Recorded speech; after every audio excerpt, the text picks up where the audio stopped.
Levantai vosso olhar.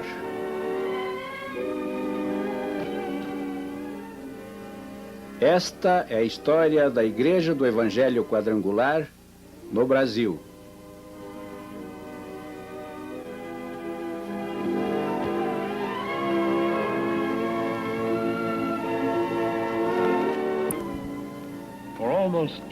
Por quase 2000 anos, fiéis seguidores de Cristo têm se dedicado a destinar suas vidas inteiramente em louvor a seu nome. Este é um dos locais de preparação, um templo construído na fé do Senhor e consagrado a corações dedicados à extensão de seu reino. Estes são alguns dos jovens estudantes cristãos que estão se preparando como obreiros dessa obra imorredoura. Parte de um exército de milhares que fizeram de suas palavras sagradas a meta e o destino de suas vidas.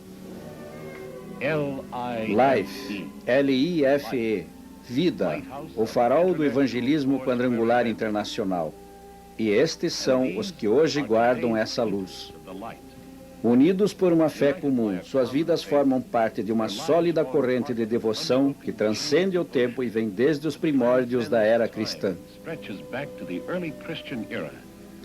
Eles são a versão moderna dos originais 12 apóstolos, agora no século XX, em cujos corações arde a chama sagrada erguida nos campos da Galileia.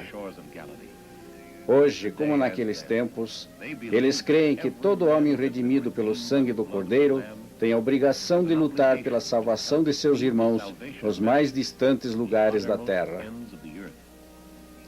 Estes jovens, rapazes e moças que agora se preparam para uma vida dedicada a Cristo, logo irão engrossar as fileiras daqueles que já estão apostos não só em sua terra natal, mas também por todo o mundo. Muitas histórias maravilhosas de suas vidas vão ser contadas algum dia.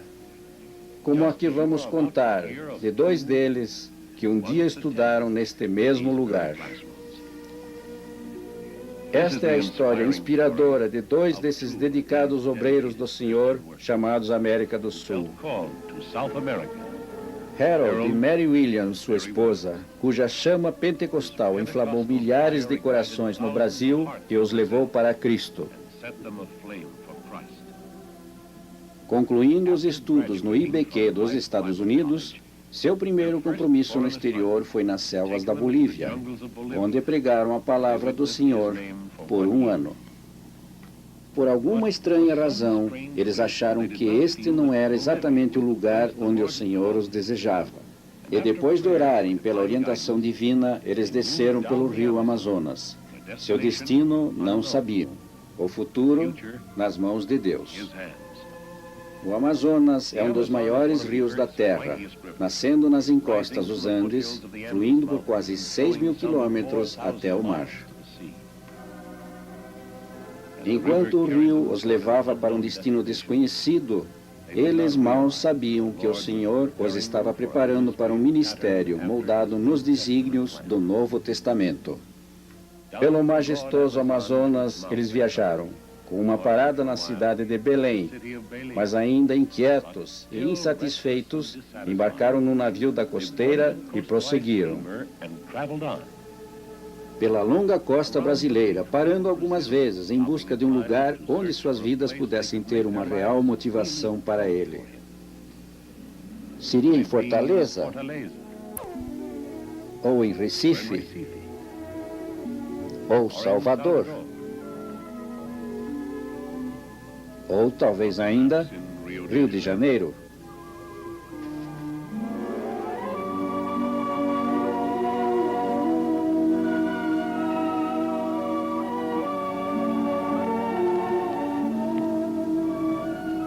Por algum tempo eles acharam que o rio podia ser o lugar, pois era uma cidade onde havia milhões de almas esperando pela salvação.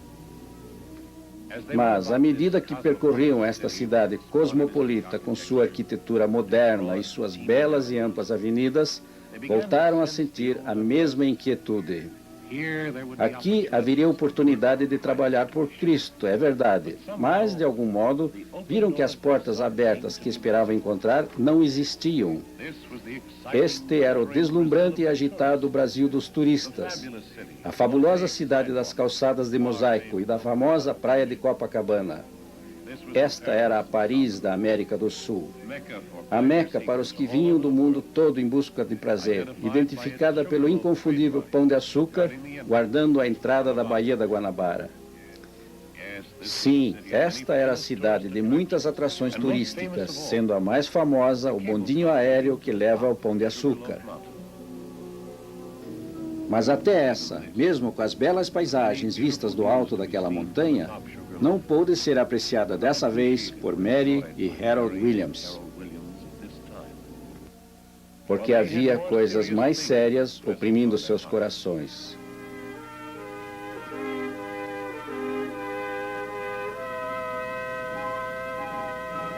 Não, esse também não era o lugar que eles procuravam.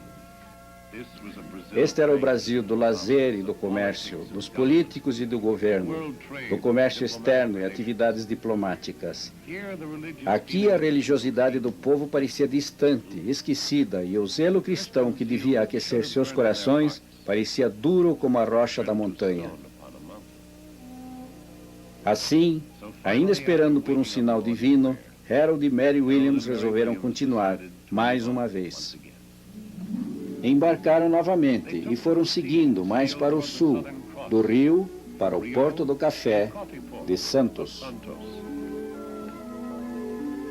Depois, para o interior, por trem.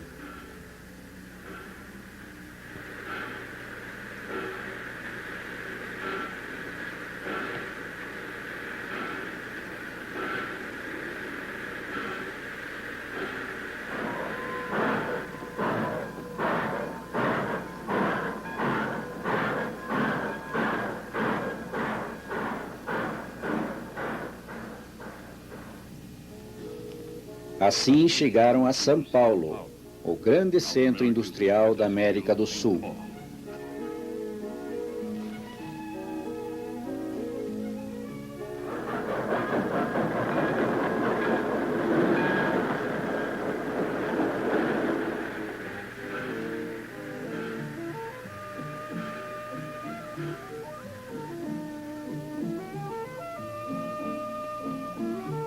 E eles se viram novamente envolvidos num redemoinho de progresso material, onde se podia quase ver novos arranha-céus, crescendo em direção ao céu azul do Brasil. Novos prédios de escritórios, novos apartamentos de moradia, aço, pedra, mármore polido surgindo por toda parte. Nos arredores dessa cidade dinâmica, milhares de fábricas e instalações industriais. Porque São Paulo é o maior centro industrial do continente sul-americano. Uma cidade de contrastes, com 4 séculos de idade, porém moderna e atual. E sofrendo influências de todo tipo, onde carros modernos rodam sobre blocos de pedra colocados manualmente. Aqui, a influência do antigo Portugal ainda é claramente visível na fachada de muitas casas.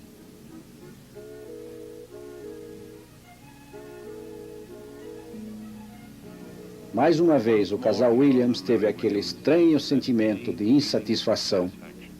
Havia muita gente que devia ser salva, é verdade, mas a vida parecia fluir muito agitada para dar tempo às coisas espirituais. Aqui, as pessoas pareciam fechadas, imunes a qualquer contato. Nessas muralhas de concreto, parecia não haver lugar para Cristo, nem tempo para ouvir seus ensinamentos. Mas como eles estavam errados em pensar assim? Não eram essas grandes cidades que estavam despreparadas. Eles é que não estavam.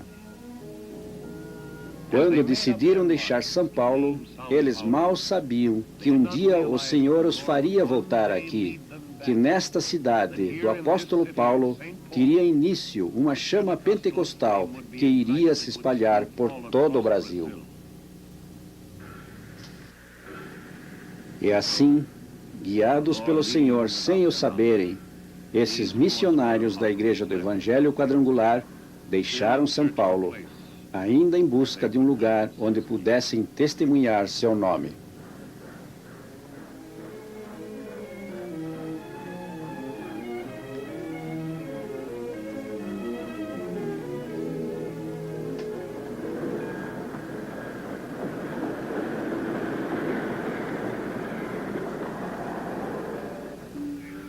Os caminhos do Senhor nem sempre são claros para os que os seguem.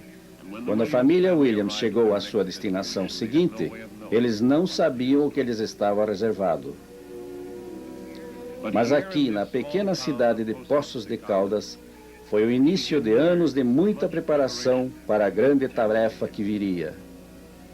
Uma pequena charrete, simbolizando a índole da cidade, num clima de paz e quietude, onde finalmente se encontrou o ambiente para a germinação de pensamentos profundos e concentração espiritual.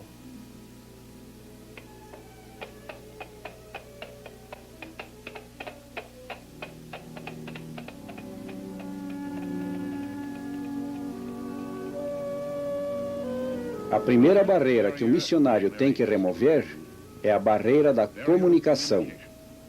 A língua portuguesa é estranha e difícil de aprender, mas se as palavras divinas tinham que chegar às crianças brasileiras, era preciso fazê-lo em português. Para aprender a língua do país, Harry Williams organizou aulas de inglês. E à medida que ensinava inglês, ele ampliou seus conhecimentos do português.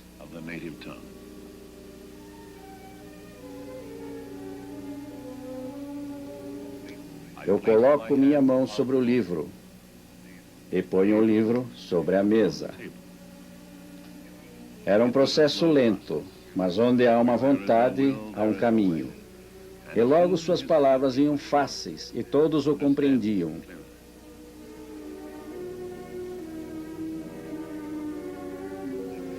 Então, alguns meses mais tarde, ele recebeu uma visita, uma das mais importantes havidas até então. Este homem era um pastor protestante de uma igreja local, e ele convidou o reverendo Williams para fazer um sermão para os membros de sua congregação. O reverendo Williams vacilou só por apenas alguns segundos, pois estava ansioso para começar seu trabalho no Brasil. E assim, depois de orar e meditar, ele aceitou essa oportunidade de testemunhar o amor divino na própria língua do povo. Seu ministério em português havia começado. Convite após convite se sucediam, e à medida que os meses passavam, ele se tornou cada vez mais requisitado entre as congregações. Domingo após domingo, ele pregava nos púlpitos de templos protestantes por toda parte. Mas apesar desse progresso inicial, ele ainda não se sentia realizado. Faltava alguma coisa, algo ainda estava errado. A antiga inquietude foi voltando ao seu coração. Com a alma ansiosa, ele se perguntava quando é que o seu trabalho iria começar de verdade, ter sua própria igreja, ou o que quer que fosse a vontade do Senhor. Amargurado e confuso, ele implorou pela orientação divina. Ó Senhor, guia-nos, mostra-me o caminho, qual é a tua vontade para nós? Por algum tempo, ele foi o pastor de sua igreja em São João da Boa Vista. A igreja cresceu e logo havia 60 pessoas na congregação. Porém, mesmo com essa tarefa, aquele sentimento não o largava. E o trabalho acabou sendo assumido por outro casal missionário. Mas ele ainda sentia que alguma coisa profunda e fundamental estava errada. Algo que tinha que ser corrigido para não minar sua autoconfiança e destruir sua serventia para o Senhor. Mas o quê? O que é que podia estar errado? Ele sabia a língua e estava conquistando almas para Cristo. Tinha construído uma igreja e era um ministro honrado e respeitado. Deus havia abençoado seu casamento e lhe dera mais um casal de filhos. Mesmo assim, a antiga tormenta persistia, com a mesma convicção de que algo ainda estava errado. Por 30 dias ele meditou. Por 30 dias e noites ele esperou em oração pelo Senhor. Onde foi que ele perdera o caminho? Por que o povo se mantinha distante de sua igreja? Por que sua congregação tinha só 60 almas num país de tantos milhões? Por quê? Por quê? E o que ele podia fazer sobre isso? Agora, finalmente, o Senhor estava pronto para revelar seu propósito. Segue, vai por estradas e caminhos, e chama-os para entrarem, que minha casa estará cheia. O povo parece ter medo de entrar numa igreja comum. Talvez elas correspondam se as pregações forem feitas num novo estilo? Claro que sim. Tudo o que ele precisava era uma tenda. Uma tenda. Tudo o que eu preciso é uma tenda. Finalmente o plano do Senhor tinha sido revelado. Convencido de que essa visão era uma ordem direta do Senhor, o pastor Williams decidiu expor seu plano diretamente a seus superiores nos Estados Unidos, pedindo seu apoio e consideração.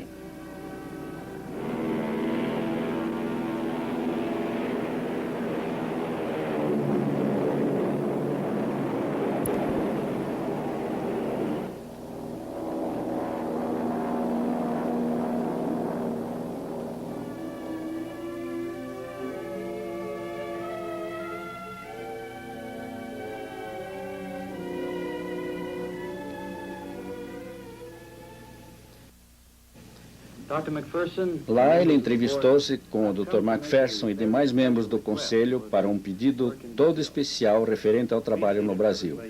O presidente mandou que sentasse e ouviu com atenção. Williams contou que havia recebido uma inspiração para um novo tipo de trabalho no Brasil, alguma coisa nova e que nunca tinha sido feita anteriormente, ou seja, colocar uma tenda do Evangelho bem no meio de uma grande área industrial de São Paulo. Precisava de uma ajuda inicial para adquirir o material para essa primeira tenda. Precisaria apenas da lona, pois os pilares, cordas e outros materiais arranjariam lá mesmo. Se vierem poucas pessoas no começo, logo poderiam ser milhares, mas era preciso uma ajuda para se ter essa tenda. O presidente achou a ideia muito boa, apoiado pelos demais membros. O entusiasmo e convicção de Harold Williams impressionaram vivamente o pessoal, e já não havia mais dúvidas. Essa combinação, primeiro, um programa baseado na pregação e, segundo, o entusiasmo de um pastor cheio da certeza de poder executá-la, fizeram o conselho da IEQ dos Estados Unidos entrar em ação. Eles concordaram que a ideia era ótima e iam divulgá-la entre os membros da igreja para conseguir donativos. Williams agradeceu ao presidente e demais companheiros pela atenção ao seu projeto, mas pediu que tudo fosse agilizado ao máximo, porque estava ansioso para começar. Recebeu os votos de felicidade de todos, desejando-lhe sucesso no trabalho de evangelização.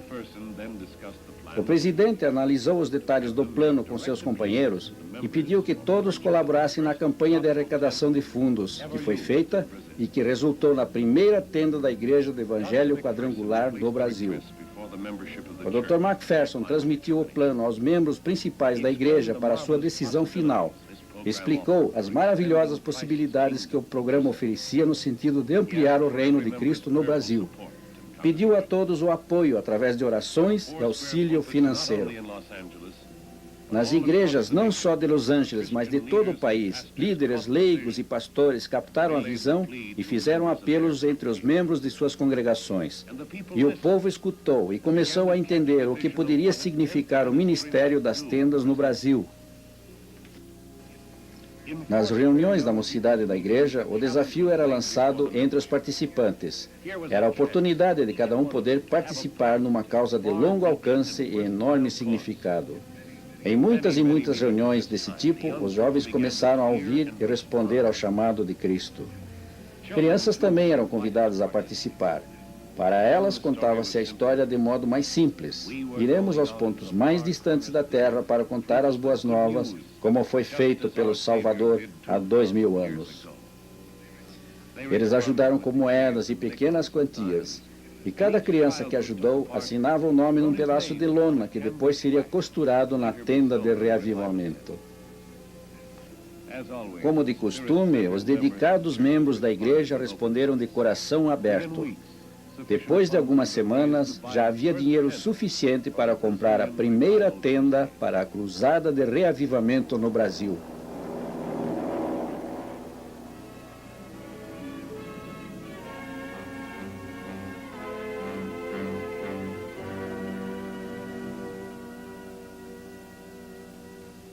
E assim, seguindo a orientação da mão de Deus, Harold Williams foi conduzido à sua grande missão para o salvamento das almas. Agora, a antiga inquietude fora esquecida. A velha confusão era uma coisa do passado. Cheio de zelo pentecostal, esse apóstolo do século XX ergueu seu tabernáculo de lona, pronto para lançar seu ministério do Novo Testamento na grande cidade de São Paulo.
Tenda levantada no Brasil. Vamos dar graças a Deus. Nosso Deus, nós te agradecemos pelo privilégio de levantar esta tenda que vai ser usada para a tua glória. Lord Jesus, Abençoa principalmente aqueles que tornaram possível a primeira tenda no Brasil. Que ela sirva para a salvação de muitas almas. Pedimos em teu nome, Senhor. Amém. Amém.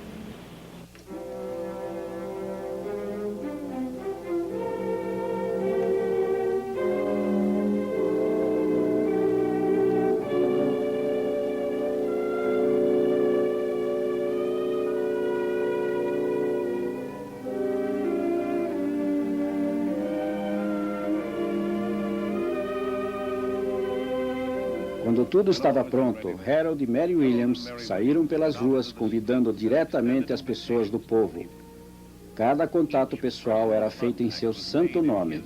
Cada convite era feito com uma oração interior.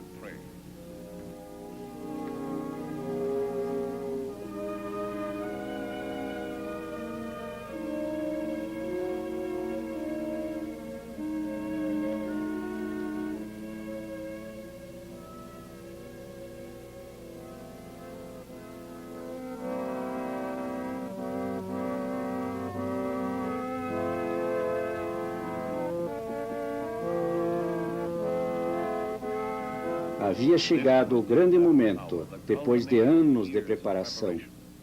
Eles haviam seguido o caminho indicado pelo Senhor.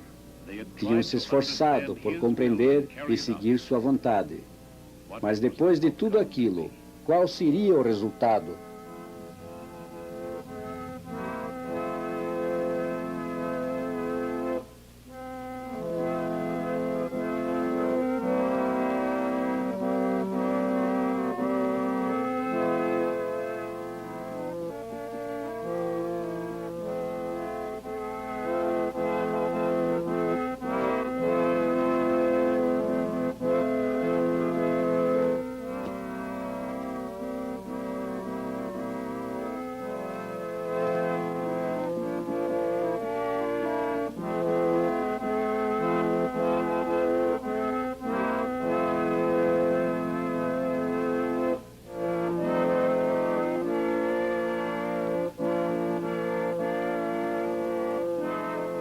Para Harold e Mary Williams, este foi o momento de triunfo. Aqui finalmente estava a prova de que pelo evangelismo das tendas, o povo do Brasil podia ser alcançado pelo Evangelho Salvador de Cristo. Boa noite, amigos. Bem-vindo ao nosso culto. And as we would say in English, the Lord bless you and welcome to our service. Hoje é o nosso primeiro culto na tenda de Jesus. Graças a Deus pelo privilégio de pregar o Evangelho aqui debaixo desta lona. Dia após dia ele continuava suas reuniões de evangelismo e o povo de São Paulo vinha em grupos cada vez maiores. Em cada reunião aparecia mais gente, ansiosa para ouvir a mensagem da salvação. A congregação crescia em tamanho e também o Espírito do Senhor crescia dentro de seus corações. E começou a se manifestar o início de um grande reavivamento. Senhor Jesus, nós te agradecemos pelo privilégio de trabalhar na sua seara, aleluia. Abençoa esse povo, Deus, que está trabalhando para ganhar almas aqui no Brasil. Em teu nome nós pedimos, amém. E todo o povo de Deus diga amém. Agora vamos cantar o corinho Brilhando. Brilhando, brilhando, brilhando.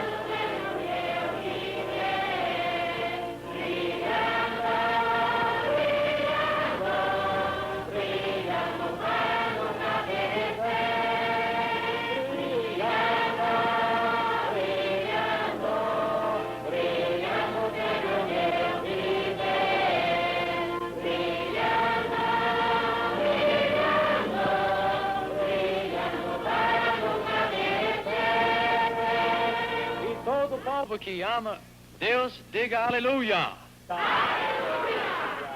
Vamos agora ouvir a palavra do Senhor. O meu Deus, das suas riquezas, suprirá todas as vossas necessidades. Desse modo, pela fé em Deus e confiança no seu poder, foi lançado um dos maiores movimentos de reavivamento vistos no mundo, desde os tempos de Pentecostes. Glória a Jesus, que devemos sempre olhar para Cristo, que supre as nossas necessidades. Amém. Senhor Jesus, põe a tua mão sobre o teu servo. Nós te agradecemos por teu poder, Senhor. Amém. Amém. Senhor Jesus, tu conheces as necessidades deste corpo e cremos. Nós cremos que Jesus Cristo é o mesmo ontem, hoje e será sempre. Acreditamos que da mesma forma que curava os doentes há 2000 anos atrás, hoje Ele também cura aqueles que acreditam nele e nele depositam toda a sua esperança. Amém. Aleluia. Meu Senhor. Coração. Quantos creem que Jesus cura de coração, né? Então vamos orar. Enquanto o missionário orava por cada pessoa, o Espírito do Senhor descia sobre eles e muitos eram curados. Uma moça cega de uma vista pediu suas orações para a cura. Sua vista clareou e ela começou a enxergar. Da mesma forma que Jesus havia tocado os dois cegos, dizendo: "Se tendes fé, que esteja a vosso alcance", e seus olhos se iluminaram. Para outra, Jesus disse: "Que seja para vosso conforto, vossa fé será a vossa esperança." Senhor Jesus, tu conheces as necessidades da tua serva, repreendemos a enfermidade do pé da tua serva. Senhor, liberta em teu nome pedimos. Amém. Amém. Aleluia. Estes sinais seguirão aqueles que acreditam no Senhor. Em meu nome eles porão as mãos sobre os enfermos e eles serão curados. Uma outra mulher, tomada pelo Espírito Divino, testemunhou que seu filho foi atendido e curado, estando já quase às portas da morte. Os testemunhos daqueles que haviam sido curados empolgaram os ouvintes da congregação. Aqui estava a prova de que a força de Deus ainda faz milagres através do instrumento da fé. Através da fé houve aqui a cura de bronquite e de um fígado enfermo. Glória a Deus por sua misericórdia naqueles que acreditam. Pela fé eu fui curada de uma prolongada infecção crônica. Mas mais do que isso, eu encontrei uma nova alegria na vida e uma maravilhosa paz de espírito em Cristo Jesus. Por mais de 20 anos eu era vítima de um vício que destruía minha saúde. Mas, pela fé em Cristo, eu comecei a me livrar desse vício desde o primeiro dia em que entrei nessa tenda. Não somente o corpo é vítima de doenças e sofrimento. A alma também pode ser afligida por enfermidades. Testemunha após testemunha se levantavam para falar. Com entusiasmo e fervor, eles contavam suas experiências. Cura da tuberculose, cura do câncer, recuperação da insanidade. O reavivamento começou a crescer como o sopro poderoso do vento. Eu era cega de nascença. Ouçam, eu era cega de nascença e não enxergava numa das vistas. Eu vim aqui e acreditei, e minha visão retornou. Eu nasci cega e agora posso ver. As pessoas continuavam testemunhando as maravilhosas curas do Senhor. Esse era o momento de erguer as orações em agradecimento ao Senhor. Agradecer o milagre dessas maravilhosas curas. Muito bem, agora vamos ouvir a palavra do Senhor. Depois de alguns meses, Harold Williams estava pregando para milhares de almas diariamente. Intimamente, ele agradecia a Deus por tê-lo mandado ao Brasil, porque ao encarar os rostos dessas multidões, lhe vinha a certeza de que nesse país havia milhões de pessoas famintas pelo pão da vida. Gente que tinha receio de entrar nas igrejas protestantes convencionais, agora invadiam e superlotavam as tendas de reavivamento. O movimento já estava ficando grande demais para uma só tenda. Muito trabalhoso para que um só evangelista desse conta. Podia-se ver na congregação líderes militares, doutores e advogados, industriais e legisladores, maquinistas e alfaiates e pintores que iriam mudar suas vidas e se tornar ardentes defensores da causa de Cristo. Entre os fiéis seguidores de seu rebanho, o pastor Williams lançou então um urgente apelo. Quem entre eles se proporia a dedicar seus talentos para o serviço do Senhor? Milhões de pessoas no Brasil estavam esperando pelas boas novas de salvação por Jesus. Quem as daria? Quem seria voluntário? Entre os que escutaram estava o Dr. Ciro Martins, um dos mais famosos dentistas de São Paulo, que fechou seu concorrido consultório e tornou-se um líder na Cruzada Nacional de Evangelização. Também um juiz de direito civil, Dr. Cavalcanti, que trocou os solenes trajes de juiz por uma modesta roupa de trabalhador para uma causa mais forte e elevada. O industrial e dono de fábrica, Carlos Borsoi, também ouviu o apelo. Ele descobriu que haveria alegria maior moldando as almas dos homens do que moldando formas de aço. Também se apresentou um pintor. Este foi Antônio Landi, cujos talentos no ofício logo seriam dedicados à cruzada brasileira de almas. Jacó Visconti, um próspero comerciante de São Paulo, transferiu aos sócios a administração de suas empresas e dedicou seu tempo a serviço das obras do Senhor. Geraldino dos Santos, que acabou sendo um dos maiores missionários de Cristo no Brasil. Um dos valores novos que surgiu na Assembleia Legislativa de São Paulo. Deixou seu trabalho das coisas políticas e, em seu lugar, assumiu a liderança das coisas da alma. Havia muita gente competente e inteligente assistindo essas primeiras reuniões, entre elas a doutora Helena Christoph, dentista, destinada a se tornar um valor especial, ministrando alívio às necessidades do espírito em lugar das da carne. Então, Harold Williams concluiu seu chamado ao povo. Quem assumiria? Quem iria oferecer seus préstimos ao Senhor? bem. Agora, levante em pé aqueles que querem dar a sua vida a Jesus Cristo. Quer consagrar a sua vida, quer trabalhar para Jesus. Vem aqui à frente agora. Irmãos, vamos entregar a nossa vida a Jesus. Vamos entrar na ceia do Senhor. Senhor Jesus precisa da nossa vida. Irmão, vem a Jesus.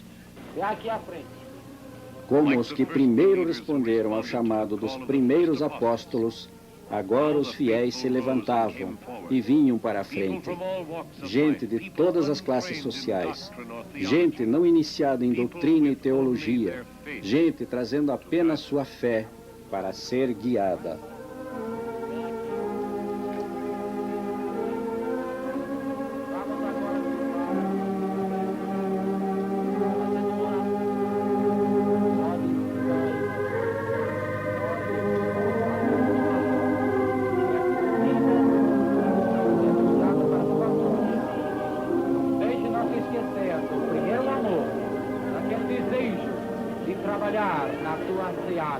Abençoe, Jesus, cada vida, seja homem ou mulher. Em teu santo nome, nós pedimos, aleluia. Vamos levantar as nossas mãos e dar graças a Deus. Nós te agradecemos, Jesus, pelo privilégio de ser obreiros na obra. Senhor, não deixe-nos nunca sentir frio na nossa experiência, mas para que sempre sentimos o fogo e a virtude do Espírito Santo. Jesus, em teu santo nome nós pedimos. Amém. Amém. E todo o povo de Deus diga amém. Amém. Vamos cantar agora. Eu quero trabalhar por meu Senhor. Eu quero trabalhar por meu Senhor. Todos agora cantando.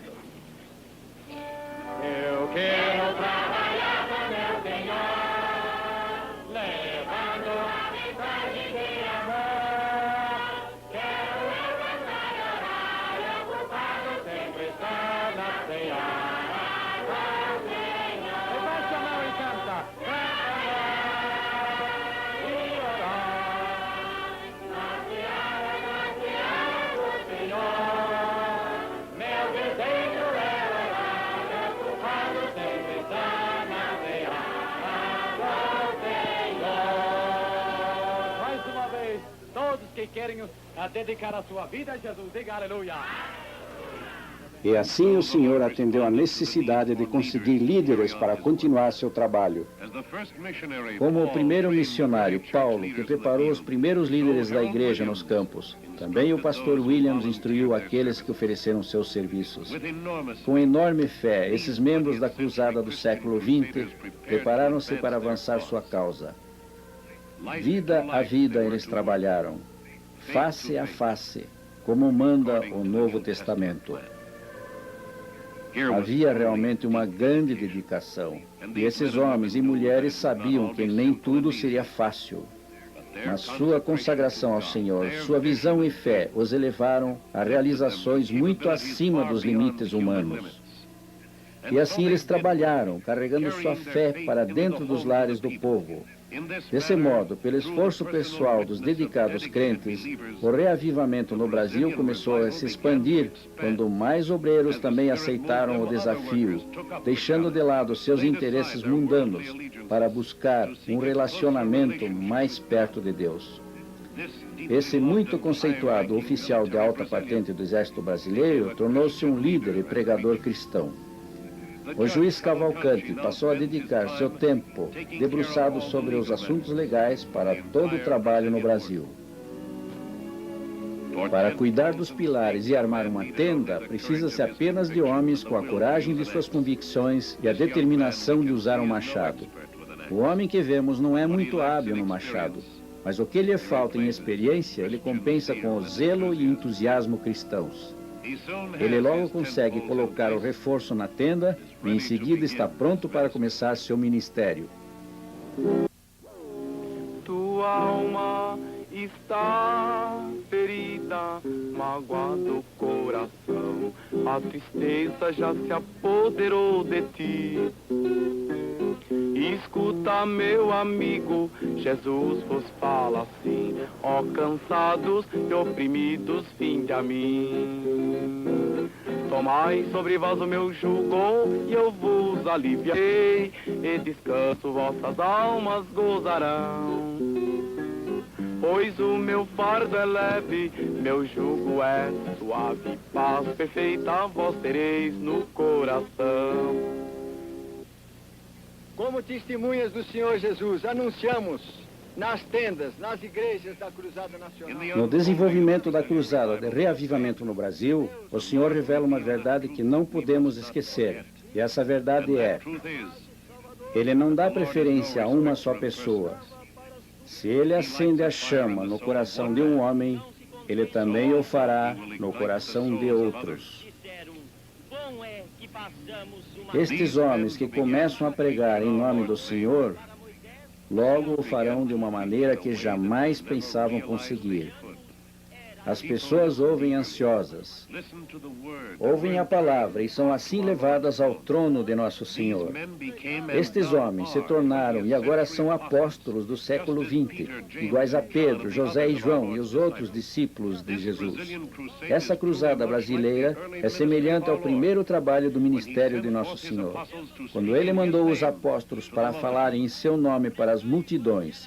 E assim, como o Senhor abençoou o ministério do pastor Williams, Ele agora abençoa o ministério de outros.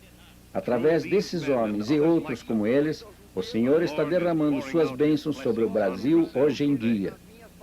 Muitas reuniões cada um deles tinha que promover todos os dias, para atender às multidões que vinham. Em certas oportunidades, eles tinham que promover 6 sermões por dia, 50 em cada semana, por um período de 3 meses, antes de poderem voltar a apenas 3 por dia. Ou falaria Deus e não confirmaria? Não. Às vezes, o atendimento tem que ser feito de maneira ininterrupta, com o povo aguardando em longas filas, esperando para poder entrar. Através de toda essa dedicação, a cruzada foi crescendo e espraiou-se para muito além dos limites iniciais, começando a se estender por todo o sul do Brasil. Inteira certeza de fé. Tenda após tenda iam surgindo, enquanto novas campanhas foram feitas nos Estados Unidos e os membros da igreja responderam com fundos suficientes para 40 novas tendas, em Cambuci, em Água Branca, Jabaquara, em Pompeia, São Caetano, Penápolis, Campinas e muitos outros lugares. Harold Williams e seus seguidores estabeleceram o quartel-general da igreja na Igreja Quadrangular da Barra Funda, uma igreja cristã brasileira permanente com recursos próprios, que foi criada a partir daquela primeira tenda original. Foi estabelecida uma sistemática para a criação de novas tendas. Primeiro, a própria tenda. Somente a parte superior é fornecida pelos evangelistas brasileiros. As partes laterais, bancos, serviço de alto-falantes, tudo isso tem que ser feito ou comprado por patrocinadores do movimento. Logo depois que uma tenda é erguida, as pessoas começam a aparecer, famintas de alimento espiritual. Em poucas semanas forma-se um núcleo e a tenda acaba sendo pequena para todos que desejam vir. Mais fundos são levantados e terrenos são comprados, enquanto americanos e brasileiros se unem no mesmo sacrifício comum. Com orações e cerimônias apropriadas, uma urna de metal contendo dados e registros importantes é enterrada diante da nova igreja. O marco inicial foi lançado. Agora os trabalhadores fazem o erguimento das paredes, pedra a pedra elas se erguem. Cada uma das novas igrejas levantadas é um testemunho permanente do esforço fiel daqueles que trabalham duro nos campos que semeiam para Cristo com a ajuda dos missionários. Outras igrejas começaram a surgir em Limeira, Bauru, Promissão e Curitiba, através dos pastores Mariano e Lauro de Castro.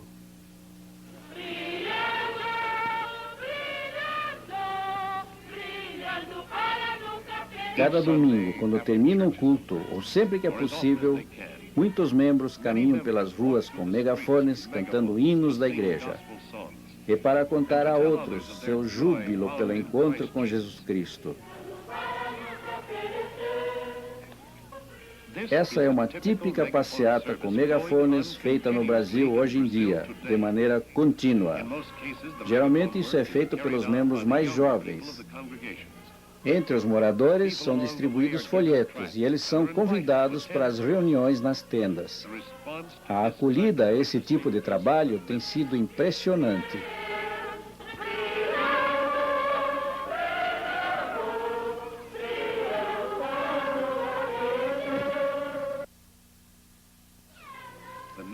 Cruzada Nacional de Evangelização, Igreja Internacional do Evangelho Quadrangular. O Brasil será melhor com Jesus no primeiro lugar. O Senhor seja louvado. Que maravilhoso testemunho das almas que trabalham para Cristo existe nas legendas dessas faixas.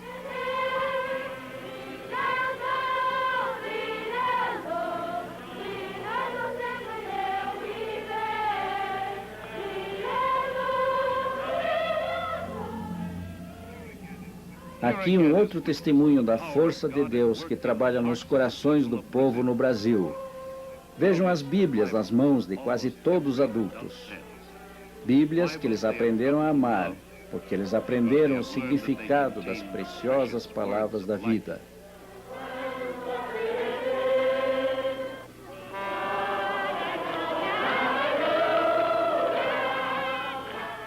A força desse reavivamento é claramente notada pela cada vez maior participação do povo. Aqui, em fila até fora da estação ferroviária, mais de 1000 participantes da cruzada estão esperando para uma grande peregrinação até Sorocaba para a cerimônia do batismo. Novamente, aqui estão felizes novos cristãos, graças a alguém que um dia se dispôs a ir ao Brasil. Esses cristãos estão aqui porque 2 pessoas, Harold e Mary Williams, foram chamados e outros contribuíram para ajudar a apoiá-los enquanto levavam avante o trabalho do Senhor.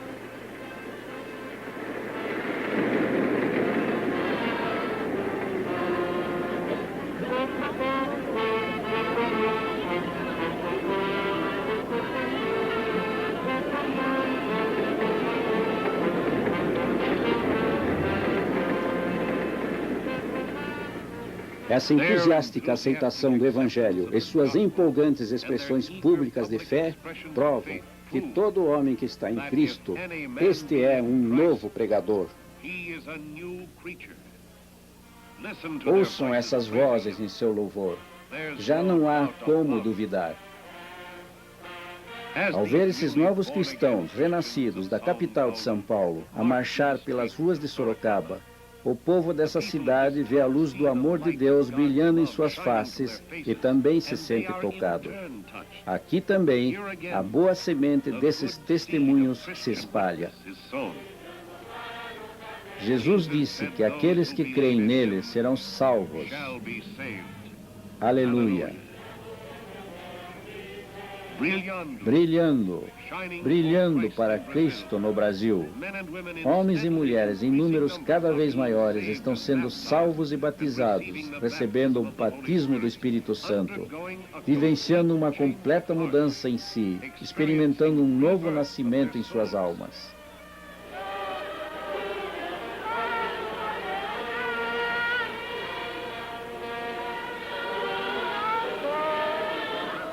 Para eles, esse renascimento é muito real.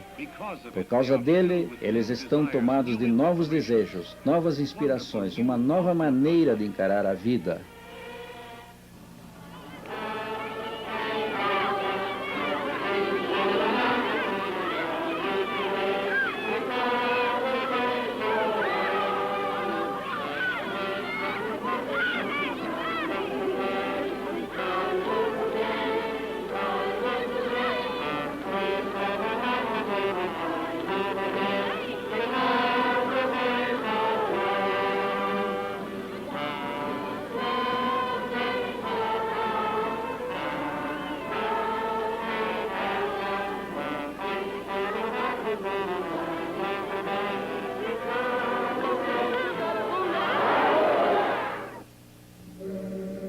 E quando se reúnem no rio a cantar em louvor a Deus e se preparar para o batismo nas águas, começa a se notar um momento de grande elevação espiritual. Este é um grande momento, um momento que eles levarão nos corações até a eternidade. O batismo nas águas. Por essa maneira, nós simbolizamos a morte de nossa antiga vida material e começamos uma nova vida em Cristo Jesus. Ide, ensinai a todas as nações, falou o Salvador, batizando-as em nome do Pai, do Filho e do Espírito Santo. Isso nós fazemos em obediência a seu comando. Ao seguir Nosso Senhor nas águas do batismo, reafirmamos nossa crença no Mestre e saudamos nosso Jesus Cristo, pois Ele é o Filho de Deus e morreu na cruz do Calvário por nossos pecados. E assim como Ele se elevou na força da ressurreição, assim também nós nos elevamos na unidade da vida e o fazemos de uma maneira nova e melhor. Nesse domingo maravilhoso, 125 pessoas foram batizadas. Louvemos ao Senhor por terem essas pessoas ouvido Jesus e compreendido o que verdadeiramente significa o batismo. O movimento se espalha por São Paulo, para os estados vizinhos. No espaço de 20 meses, mais de 1 milhão de pessoas escutaram o Evangelho e grandes batismos eram realizados em muitas cidades.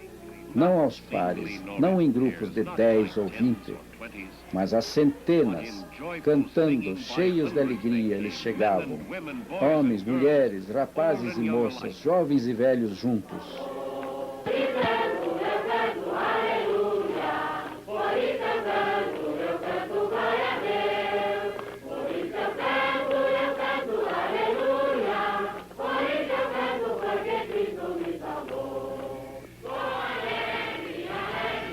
O entusiasmo de seus cânticos era a prova da confirmação de sua fé no Senhor e Salvador Jesus Cristo, e de que agora finalmente estavam prontos para o batismo.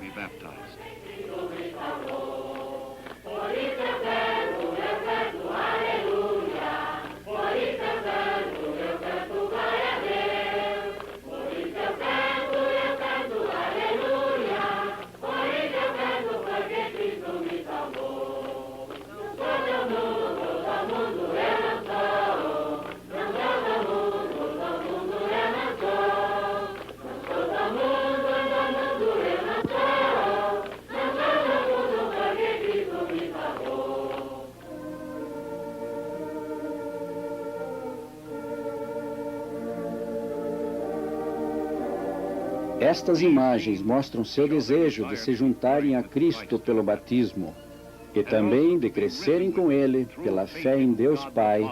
Amém. Não é por nossos trabalhos, pelas riquezas que seremos salvos, mas por sua graça e sua misericórdia é que o seremos. Nesse glorioso dia ensolarado, mais de 200 pessoas foram batizadas, enquanto milhares de outras vieram para assistir esse ato emocionante. Arrependei-vos e sede batizados em nome de Jesus Cristo, e recebereis o Espírito Santo. Assim nos falam as Escrituras, e assim nós o cremos. A onda pentecostal espalhou-se para o leste, até o Rio de Janeiro, então ainda a capital do Brasil. Rio de Janeiro, a mesma cidade pela qual Harold e Mary Williams um dia tinham passado, agora ansiosamente aceitava o Evangelho. Hoje está rapidamente se transformando no centro de atividade da grande cruzada brasileira de reavivamento. Periodicamente, aos domingos, os congregados vão aos subúrbios da cidade em caminhões e ônibus alugados.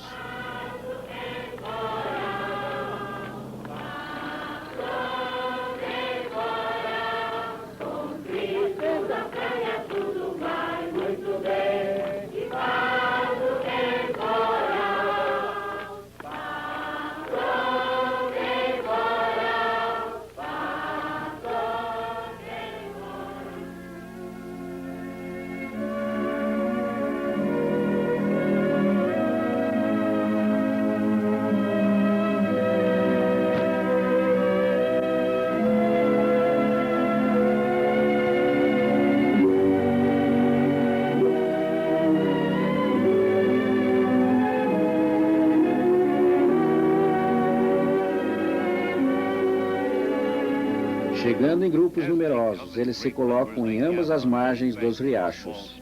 As pontes também são um bom lugar para observar esse momento de inspiração, porque aqui costumam ser feitos alguns dos maiores batismos de todas as redondezas. Através dessa grande nação, o Espírito de Deus está começando a se expandir poderosamente. Graças à visão e perseverança de 2 apóstolos do século XX, guiados e abençoados pela mão de Deus. Louvemos o Senhor por ter confiado à Igreja do Evangelho Quadrangular um papel tão grandioso nesse espetacular reavivamento no Brasil. Essa confiança nós aceitamos com júbilo e nós não podemos falhar. Que venha a chuva, que haja tempestades, isto nada significa para aqueles que vieram para o batismo, nem para a congregação que permanece firme até o final da cerimônia. No Ministério Brasileiro de Harold e Mary Williams, nós vemos um milagre moderno, igual ao de Pedro Simão na pescaria milagrosa. Como Pedro, eles também obedeceram ao Senhor e lançaram suas redes onde Ele ordenou que fizessem. E que imensidão de almas eles conseguiram obter com esse trabalho. Nesse outro domingo, mais de 300 foram batizados e tem havido mais de 500 em outras ocasiões. Quando termina o batismo, a congregação marcha de volta pelas ruas, cantando e louvando alegremente até retornarem à velha tenda onde tudo começou. O sucesso da cruzada do Novo Testamento na terra do Cruzeiro do Sul é uma coisa maravilhosa.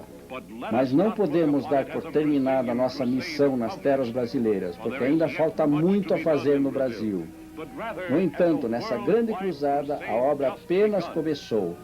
Porque o mundo todo é campo de semeadura para Cristo, e os milagres que Ele hoje está realizando aqui, Ele pode fazer e está fazendo também em outras terras. Assim, elevemos nossos próprios corações e aceitemos os desafios que nos esperam no mundo. Ergamos os olhos para termos a visão dos campos de colheita. Agora chegou a maior oportunidade para o testemunho cristão. Agora, a nosso alcance o dom de podermos, por nossa própria ação, saber que nós também temos comando. As missões mundiais do Evangelho Quadrangular chamam para a colheita de Jesus.